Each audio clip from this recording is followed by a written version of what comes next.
Captain Marcus Chun had seen his share of strange things during his 15 years patrolling the Outer Rim territories. But the sight before him defied explanation. The small escape pod drifted silently through the debris field of what had once been a merchant vessel, its hull scarred by plasma burns and micrometeorite impacts. Another scavenger raid, his co-pilot Jake muttered, scanning the wreckage through their viewport. Poor bastards didn't stand a chance.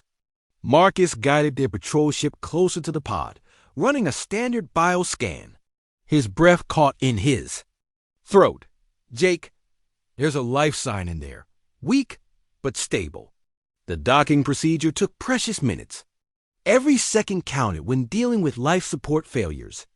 Marcus cycled through the airlocks and pried open the pod's emergency hatch. With a plasma cutter, inside, curled in a corner and barely conscious, was a being unlike anything in the galactic database's dot. She appeared humanoid but stood no taller than a human child, with iridescent skin that shifted between silver and pale blue.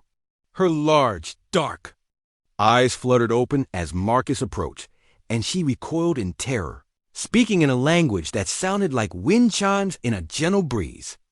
"Easy there," Marcus said softly, removing his helmet to show his face. "I'm here to help." The universal translator in his suit struggled with her dialect, catching only fragments. Afraid. Home. Over the next 3 days aboard Marcus's ship, the alien who eventually managed to communicate that her name was something approximating Lyra slowly began to trust him. She was clearly very young by her species standards, perhaps equivalent to a human teenager. Her ship had been attacked by raiders while she was traveling with her family. She was the only survivor. Marcus found himself growing protective of the frightened girl.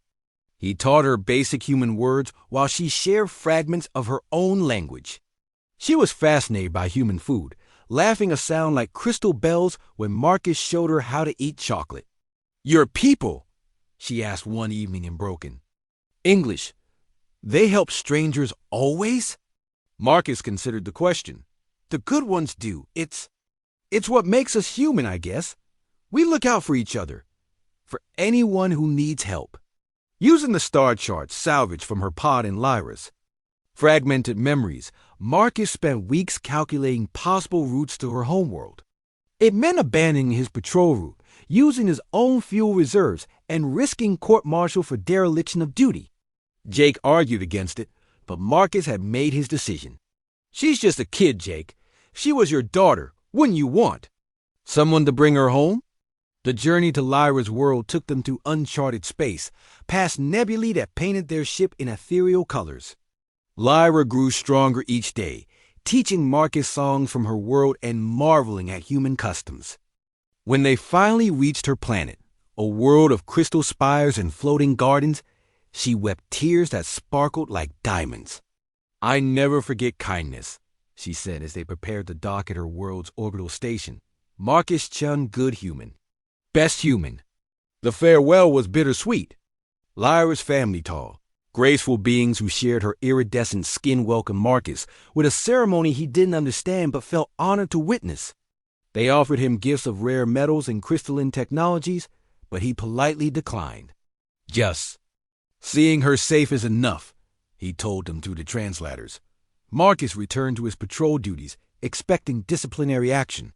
Instead, he found himself summoned to Earth, to the highest levels of the Human Defense Council.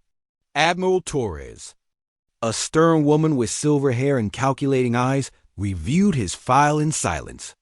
"Captain Chun," she finally said, "you've caused quite a stir in the galactic community." Marcus braced himself for the reprimand. "Ma'am, I know I abandoned my post, but you saved the daughter of the Ethereal Collective's High Arbiter." Torres interrupted. "Do you know what that means?" Marcus blinked. "I know, ma'am." She said her name was Lyra. She was just a scared kid. Torres smiled the first time Marcus had ever seen her do so. "The Ethereals are one of the oldest and most powerful civilizations in the galaxy. They've been watching humanity for decades, trying to determine if we're worthy of joining the Galactic Council. What you encountered wasn't an accident, Captain. It was a test.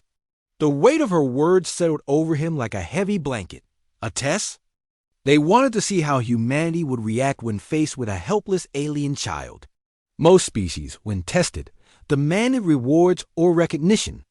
Some left the girl to die rather than inconvenience themselves. You, Torres stood and walked too. The viewport overlooking Earth. You risked your career, your ship, everything, to save someone you'd never met. And when offered payment, you refused. Marcus felt his knees go weak. What does this mean? It means, Captain, that as of yesterday, humanity has been granted full membership in the Galactic Council. We'll have access to technologies that will advance our civilization by centuries. Trade routes, defensive pacts, cultural exchanges all. Because one human showed compassion to a stranger. Torres turned back to him, her expression serious. The ethereals have a saying, judge a species not by their strength, but by how they treat the powerless. Congratulations, Captain Chun. Just saved our entire species' future. As Marcus stood in the Admiral's office, looking out at the blue marble that was humanity's home, he thought of Lyra's crystal bell laughter and her faith in human goodness. Sometimes he realized the smallest acts of kindness could reshape the galaxy itself. The unthinkable had indeed happened. One man's simple compassion had elevated humanity to the stars.